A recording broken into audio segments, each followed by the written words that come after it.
బీజేపీలో బీఆర్ఎస్ విలీనం. కేసీఆర్ గవర్నర్, కేటీఆర్ కు సెంట్రల్ మినిస్టర్. ఆ తర్వాత కవితకు బెయిల్ వస్తుందన్న రేవంత్ రెడ్డి. రుణమాఫీ పేరుతో దగా చేశారు, సక్సెస్ అయిందని తేలితే రాజీనామా. రేవంత్ పై చీటింగ్ కేసు పెట్టాలన్న కేటీఆర్. అందరికీ రుణమాఫీ చేస్తామని చెప్పి కొందరికే అమలు. సీఎం రేవంత్ రైతులను మోసం చేశారు. మాజీ మంత్రి ప్రశాంత్ రెడ్డి విమర్శలు. రెడ్ బుక్ రాజ్యాంగం అమలు చేస్తున్నారు. పోలీసులు ఎన్నిసార్లు పిలిచినా వస్తానన్న జోగి. చంద్రబాబు ఇంటిపై దాడి కేసులో విచారణకు హాజరు. హిందూపురం హెడ్ క్వార్టర్స్ కోసం ప్రతిపాదనలు. బాలకృష్ణ ఆసక్తికర వ్యాఖ్యలు. సత్యసాయి జిల్లాలో మార్పుండదన్న ఎమ్మెల్యే. రెడ్ బుక్ గురించి ఊరూరా మాట్లాడా. రాజీవ్ నకిలీ పత్రాలతో ఆక్రిగోల్డ్ భూములు కొన్నారు. చట్టాలను ఉల్లంఘిస్తే చర్యలు తప్పవన్న లోకేష్. శంషాబాద్ ఎయిర్పోర్ట్ కు దేవినేని అవినాష్. ప్రయాణాన్ని అడ్డుకున్న అధికారులు. లుకౌట్ నోటీసుల కారణంగా అనుమతి నిరాకరణ. అలకవీడని కూన రవికుమార్. గౌతు లచ్చన్న జయంతిలో బయటపడిన అసంతృప్తి. గౌతు శిరీష పిలిచినా రాని ఎమ్మెల్యే. ఢిల్లీలో సీఎం రేవంత్ వరుస భేటీలు. విదేశీ సంస్థల ప్రతినిధులతో ముగిసిన చర్చలు. తెలంగాణలో పెట్టుబడులపై చర్చలు. ఎమ్మెల్సీలుగా కోదన్ రామ్, ఆమీర్ అలీ ఖాన్. ప్రమాణం చేయించిన గుత్తా సుఖేందర్. అమరుల ఆకాంక్షల మేరకు పనిచేస్తానన్న కోదన్ రామ్. మంత్రి ఆనంద్తో నారాయణ భేటీ. నెల్లూరు సిటీ రాష్ట్ర అభివృద్ధిపై చర్చలు.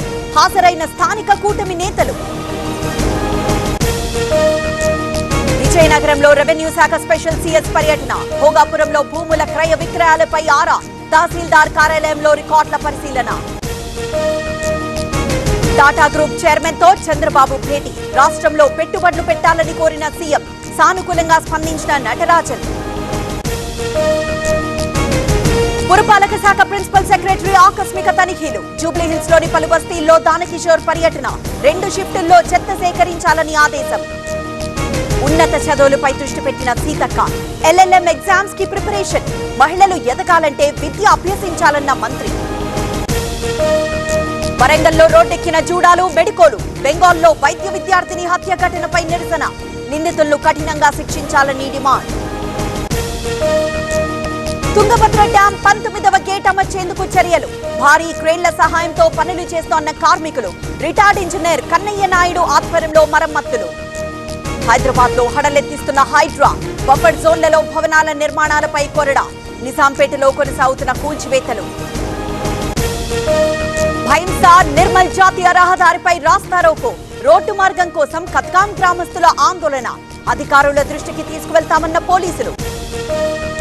తిరుచానూరులో పండుగ శోభ. పద్మావతి అమ్మవారి చెంత సామూహిక వరలక్ష్మి వ్రతం. భారీగా తరలి వచ్చిన మహిళలు. భైంసా ఏరియా ఆసుపత్రిలో రోగుల ఇబ్బందులు. 24 మంది డాక్టర్లలో 15 మందికి సెలవులు. ఓపీ విభాగంలో ఒకే వైద్యులు ఉండడంతో కష్టాలు. ఉత్తమ తెలుగు చిత్రం కార్తికేయ 2. ఉత్తమ తమిళ చిత్రం పొన్నియిన్ సెల్వన్ పార్ట్ 1. ఉత్తమ కన్నడ చిత్రం KGF 2. ఉత్తమ నటుడిగా రిషబ్ శెట్టి. ఉత్తమ నటి నిత్యా మీనన్. బెస్ట్ మ్యూజిక్ డైరెక్టర్ గా ప్రీతం.